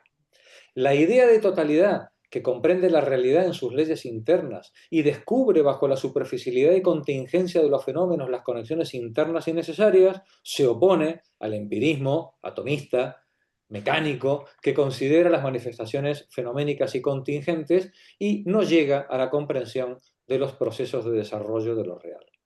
Desde este ángulo, desde este punto de vista de la totalidad, se entiende la dialéctica de la regularidad y la contingencia de los fenómenos, de la esencia interna y de los aspectos fenoménicos de la realidad, de la parte y el todo, del producto y de la producción. Marx tomó este concepto dialéctico y lo depuró de mistificaciones idealistas y lo convirtió en su nueva forma en uno de los conceptos centrales de la dialéctica materialista. Ahora sí, ¿no? Ahora sí. 7, 8, 9, 10, 11, 12, 13, 14, 15, 16 líneas. Y son las 9 menos cuarto. Hemos ido demasiado deprisa. Demasiado deprisa. 16 líneas. Y vamos a leer el siguiente párrafo, pero veremos hasta dónde avanzamos, ¿vale? Porque veréis que el punto 3 empieza con un sin embargo. Cuando un filósofo pone una palabra como esta, que os tiemblen las rodillas, ¿vale? Porque parecía que hasta ahora lo teníamos todo clarísimo, ¿no? Y ahora nos dice, Marx tomó este concepto dialéctico, lo depuró de mistificaciones idealistas y lo convirtió en uno de los conceptos centrales de la dialéctica materialista. ¿No? Dice, ya está, ahora ya, hombre, esto ya está clarísimo, ¿no? Sin embargo, nos dice Cosic, los conceptos centrales de la filosofía en los que se revelan los aspectos esenciales de la realidad tienen un extraño destino. Qué dura es la vida del concepto. El concepto que nació virgen y diáfano va pasando de filósofo en filósofo y acaba, pareciéndose como una oveja, una bellota. ¿Vale? Sí, no tiene nada que ver al final las vueltas que va dando esto a lo largo de la historia. Sin embargo, los conceptos centrales de la filosofía en los que se revelan los aspectos esenciales de la realidad tienen un extraño destino. No son nunca monopolio intelectual de la filosofía que por primera vez se sirvió de ellos y lo fundamentó, sino que gradualmente pasan a ser propiedad común.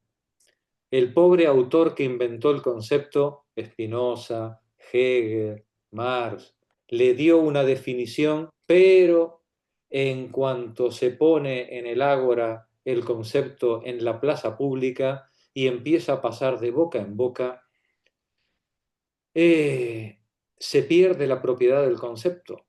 Y a partir de ahí, gradualmente, esos conceptos pasan a ser propiedad común.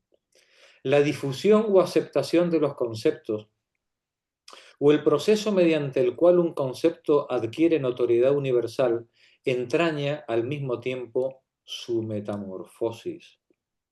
Y eso le ha pasado a la categoría de totalidad.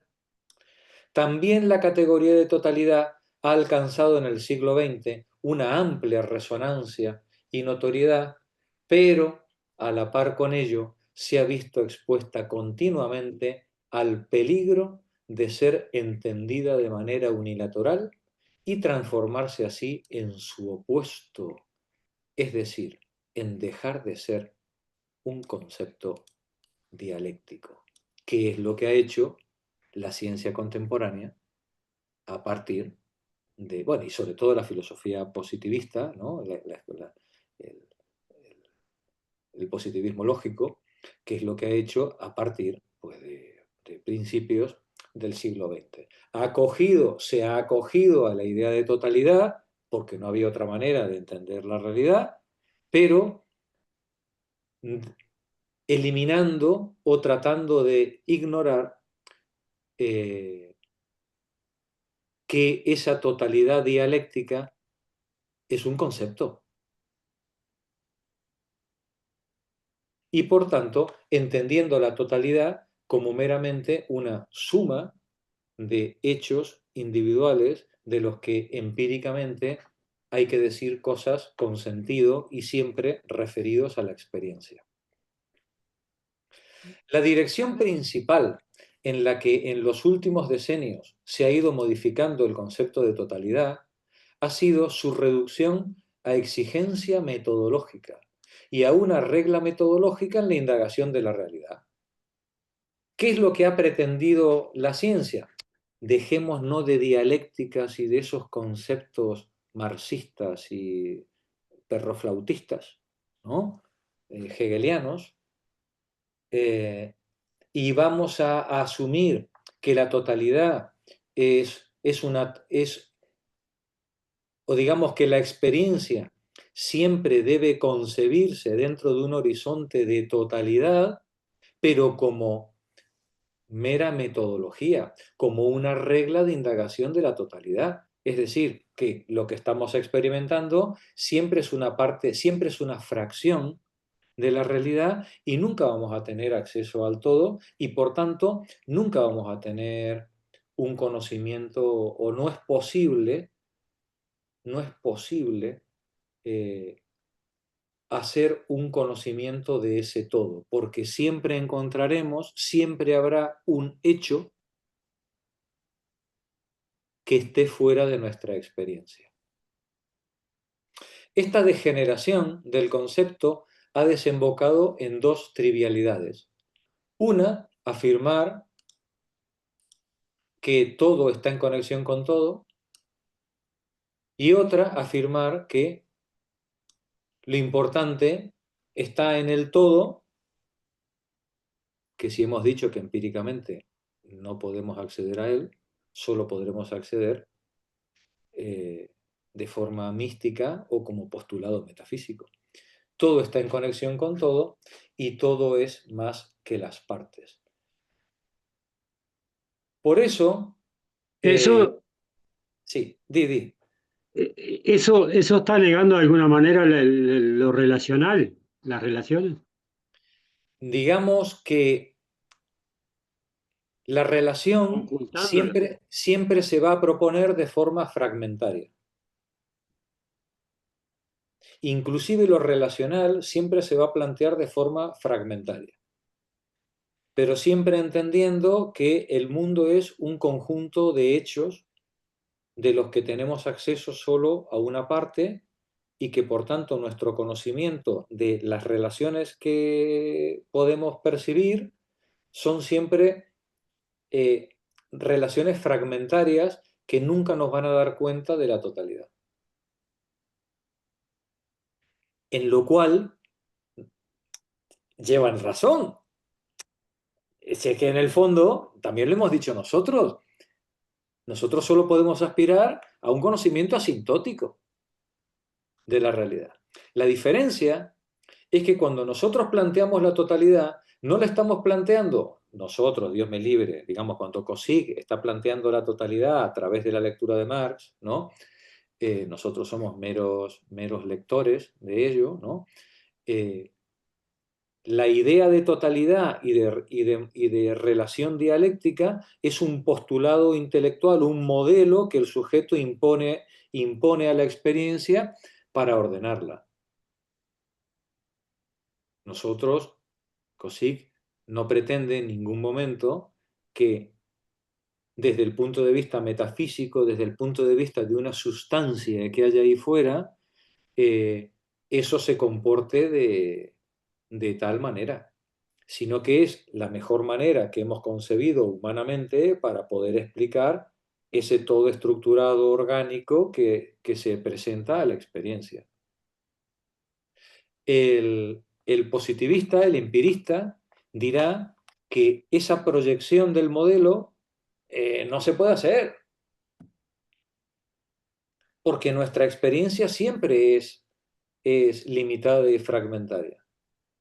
Y lo que va a decir Cauchy, y entiendo yo que siguiendo al pensamiento de Marx, es que aunque esa experiencia sea siempre limitada y fragmentaria, no nos impide construir relaciones lógicas que den cuenta de esa experiencia y nos permitan hipotetizar o hacer pronóstico sobre aquello que todavía no hemos experimentado. Y además hacerlo con un altísimo grado de fiabilidad. Porque, y ahora nos lo va a decir el autor,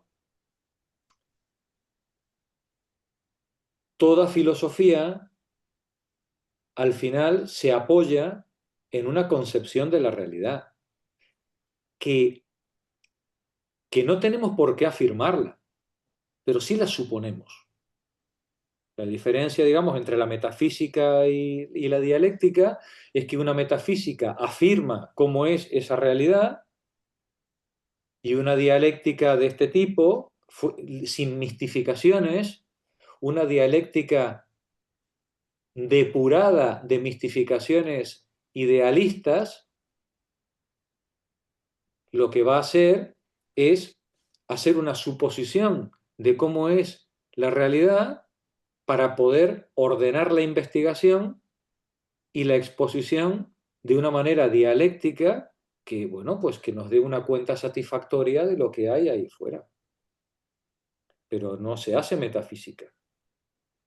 La metafísica es otra cosa. El que la quiera hacer, que la haga. La dialéctica no necesita ser metafísica. Esta dialéctica. Esta.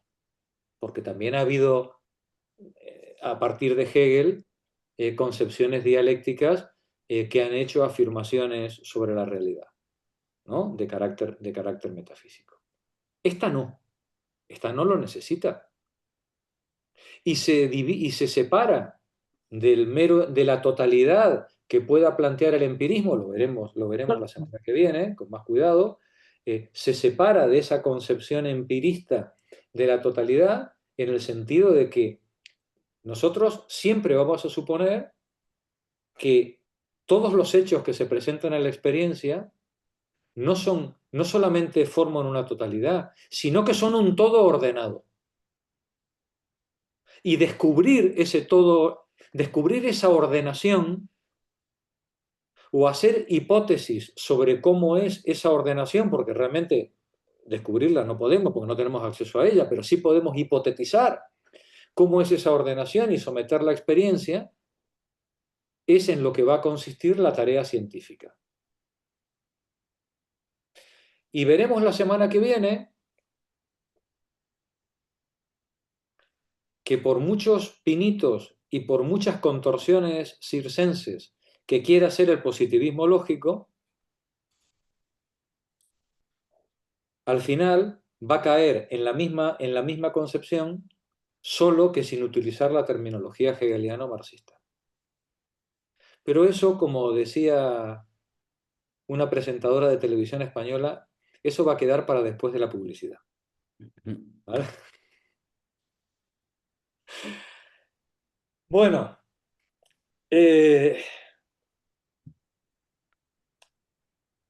¿cómo ha quedado la cosa? Muy claro, te queda muy claro. Julián, te quiero, te quiero. Un positivo para Julián. Muy bien, Julián. Muy, Ya. muy claro. Qué bueno. Pero eso, Jorge, tú y yo cuando leímos el libro No nos quedó tan claro. no nos quedó tan claro, ¿eh? No, porque Pero hombre, lo después que... de la explicación, Claro. ¿qué más Es quieres? que es muy de valorar lo que ha hecho Jorge, ¿eh? Porque ahí vemos como en una página hay una cantidad de información oculta, ¿sí? Que no se explicita y que es fundamental para, si quieres comprenderlo de manera completa y en toda su complejidad. Pero para eso tienes que, en una frase hay tanta historia de la filosofía y la historia de esos conceptos es tan relevante para entender el texto que tienes que desmenuzarlo a un nivel y analizarlo a un nivel, vamos, microscópico. Hasta las comas estaban ahí puestas con intención. Es que parece que lo hemos entendido, pero si te enredas en el texto, lo parece que lo teníamos más claro. Ya has vuelto hacia atrás y otra vez se ha enredado la cosa. Entonces te metes en el texto y otra vez se surgen dudas, no sé qué, que no tenemos claros los conceptos, se lía, se lía. Claro, claro. Bueno, pues os Lo voy que a ha pasar. hecho Jorge es revolucionario hoy. Hombre, Bueno. sobre conciencia de clase. Contra el nivel fetichizador de los filósofos estos. Ahí, muy bien, muy bien. Es que No, ocultan. es un problema, ¿eh? Es un problema porque yo entiendo por qué no hay conciencia de clase. Claro. ¿Cómo lo va?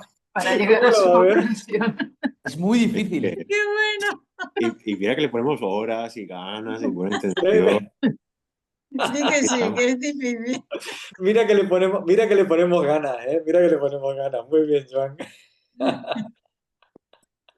Me hubiera Pero yo gustado aquí, una cuidado, porque si la en conciencia de ciencia clase tuviera que ficción. depender de... Perdona, Magdalena, dilo, No, dilo. sí, no, que en ciencia ficción un encuentro entre Cosic, Fernando y Jorge, no sé, Cosic que hubiera opinado de los análisis. Nos hubiera Pues pegado dos Hubiera hostias. estado, seguramente nos habría fusilado. no, igual hubiera entendido cosas que no, no lo tenía tan claro él, ¿no? Menos mal que yo creo que también, por quitarnos, la conciencia de clase tampoco se refuerza con la teoría. Pero, pero en principio se debe de vivir también. Yo conozco a mucha gente que tiene una conciencia de clase que no le cabe en el cuerpo y no ha leído ni a Cauchy, ni a Lukács, ni a Marx, ni a nadie. Claro. ¿Vale? O sea que menos mal que hay una especie de instinto, no sé cómo explicar, instinto social o uno se empieza a dar cuenta de, hostia, este no trabaja pero es rico, este está trabajando y es pobre. Hostia, ¿aquí qué coño está pasando? ¿No? Y uno empieza a hacer esas elucubraciones y se empieza a dar cuenta, ¿no? De que... Y sí que es verdad que se quedará en la superficie, ¿no? Que se quedará en la superficie, aunque la tenga, ¿eh? Aunque tenga conciencia social y vote a partidos que estén a favor de la clase trabajadora, etcétera, etcétera. Porque es que si la conciencia de clase fuera tan difícil de alcanzar, Nos pegamos un tiro, vamos. claro, claro. A Menos mí, mal que hay otras vías, hay otras Es más vías empirista también. que racionalista, la conciencia de clases. Muy bien dicho, muy bien dicho. Muy bien Pues dicho. lo tengo aquí apuntado, Ahí. voy haciendo aquí chuletas. Hay que Que tomar si no, apuntes. Yo por poner un pero iba todo muy bien, rematadamente bien hasta el apartado 3. Hasta el Hasta sin el sin embargo. Con el embargo. sin embargo, a mí Hasta el se me ha sin empezado a embargo, caer ya. el sentido a negro y a partir de ahí la nada. Claro. a mí, Sara, me ha pasado algo parecido y como Sí, lo ¿verdad? hablábamos el otro día, digo, aquí yo ya me estoy empezando a encallar. Sí. Iba todo muy bien, ¿eh? Sin El embargo, Lucas me ha parecido Yo- espectacular, he entendido algunos conceptos que no conseguía Muy bien, chicos, ha sido llegar el sin embargo y ha empezado todo la debacle. De Y el todas fundido a negro. Es que de verdad se me hace negro, se me hace de noche, ya no entiendo. Nada. Ha sido el aperitivo, lo he dejado como Ya, ya, ya. aperitivo para la semana que viene. Es decir, la Pero yo semana No, que creo qué viene. que, bien. pero apunta una cosa en el apartado 3 que yo creo que todos hemos asistido a ella con otros conceptos, ¿no? Y como un concepto, en la medida en la que se hace universal o popular, deja de tener el sentido y puede llegar a tener el sentido contrario. Yo creo que todos hemos tenido Ahí alguna creo que referencia tú de estás algún mucho más concepto avanzada que que yo, se ha Pepa. hecho. ¿Perdón? Estás haciendo de alumna aventajada, yo no entendí. No, Ya te digo que a Pero, no. partir del sin embargo, coma, Yo esa parte sí la he aquí ya deja de entendido. rapar. pero Yo. precisamente ese cambio del concepto no es precisamente dialéctico, porque ese Sí, proceso, porque al cogerlo lo observado, el claro. observador lo Podríamos, modifica. claro, podríamos decir, digamos, si lo miráramos desde un punto de vista de la historia de la conciencia de clase, podríamos decir que ese concepto de totalidad ha ido mutando producto de las contradicciones que hay en la misma sociedad que está leyendo y reinterpretando eso, ¿no? Efectivamente, sí, se podría leer desde un punto de vista una mutación, digamos, o una metamorfosis, ¿no? De carácter dialéctico. Pero luego Pero, también en los poderes y las hegemonías también son muy secuestradoras de los sí, conceptos, sí. ¿no? Pero esto es como También los hay mala niños. intención. Pero esto es como los niños, ¿no? Sabéis que los niños desde que nacen papá, mamá, con el complejo de Edipo y el complejo de Electra y todo esto hasta que llegan a la adolescencia, los quieres asesinar, como ya no los mataste a tiempo, luego ya es muy difícil, ¿no? Luego ya entra el Código Penal y entonces se separan, ¿no? Ay, odio a mis padres y ya mi padre es viejo, ya no sabe nada, mi madre, ¿no? Y quien la entienda, ¿no? Eh, y un día esos hijos con 40 o 50 años están regañando a sus hijos y de pronto se miran al espejo y dicen, pero si esto lo decía mi madre, ¿no? Pero no, no, es decir, los seres humanos también en nuestro proceso vital vamos sufriendo transformaciones que podríamos interpretar también bajo esa óptica dialéctica, ¿no? Y de alguna manera terminamos en una síntesis, diríamos, eh, en la que no somos los que éramos, ni somos aquello de lo que vinimos, pero de alguna manera seguimos siendo aquello, ¿no? La semana que viene, el jueves que viene, vamos a retomar este sin embargo, pero antes de entrar en el sin embargo, vamos a leer, vamos a dedicar un buen rato a entender el concepto de monismo neutral, desde Spinoza hasta este positivismo lógico, para que nos demos cuenta cómo esta idea de totalidad ha acabado siendo, en sus enemigos más acérrimos, pues cómo me parezco a mi madre, ¿no? O cómo me parezco, ¿no? Cómo he acabado pareciéndome a mi padre. Ahora, renegando de ellos a muerte toda la vida, ¿no? Pero, uff, cómo me parezco a mi padre y a mi madre, ¿vale? Porque de alguna manera esos conceptos van integrando las nuevas experiencias y pensándose de nuevas formas, pero cuidado, lo que pensó Aristóteles, lo que pensó Spinoza, lo que pensó Hegel, lo que pensó Marx, quedó pensado de una vez y para siempre. No está superado, que nos lo quiera. No, no, no. Así, como decía Marx, todos tratan a Hegel como un perro muerto, ¿no? O lo dice Marx en El Capital, ¿no? Todos tratan a Hegel como un... Sí, sí, pero el perro muerto ese, oye, cómo revive, cómo sigue levantando cabeza, ¿no?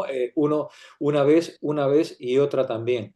Porque al final, lo que estas 5, 10, 15 cabezas privilegiadas de la humanidad han pensado en su momento, hostia, ha dejado una huella de la que ya es, bueno, sí, puedes inventar la rueda otra vez, pero te va a salir cuadrada, no redonda. Sí, la rueda la podemos inventar todas las veces que quieras, pero o la sigues haciendo redonda o como rueda es un churro, ¿vale? Sí. ¿Vale? Sí. Y el concepto de totalidad le podrás dar todas las vueltas que tú quieras, pero si te vas mucho de Spinoza y de Hegel, pues te va a salir un churro, Sí, y al final nos vamos a encontrar con que el positivismo lógico y la ciencia contemporánea... El otro día os pasé un artículo de un físico español, ¿os acordáis? Volved a echarle un vistazo, porque ahí vais a ver la idea de totalidad otra vez. No lo Y leo. el pobre hace todos los pinitos del mundo, para no hablar de marxismo, ¿no? ¿Sabes? Sí. Y termina hablando de marxismo. Pues, ¿qué le vamos a hacer? Y Es que cuando... para mantener el orden establecido, y Claro, bueno, claro. Y lo más triste de todo es que donde no habla de Hegel o de marxismo o de Spinoza, la fastidia. Porque entra en unas contradicciones insalvables de las que no puede salir. Claro, claro. Creo que va a ser un ejercicio muy lindo ver cómo plantea el positivismo lógico este problema, y creo que a partir de ahí, Sara, lo juro, ese sin embargo, coma, se va a volver transparente otra vez. ¿Vale? Vale. Compañeras, me hace muy feliz siempre que me acompañéis en esta aventura. El jueves que viene, más. ¿Vale? Buen fin de semana. Adiós, gracias. Buen fin de Adiós. semana, buenas Adiós. noches. Buenas Que noches. pasen muy bien. Muchas gracias. Igualmente. A vosotras. Adiós a Buenas todos. noches.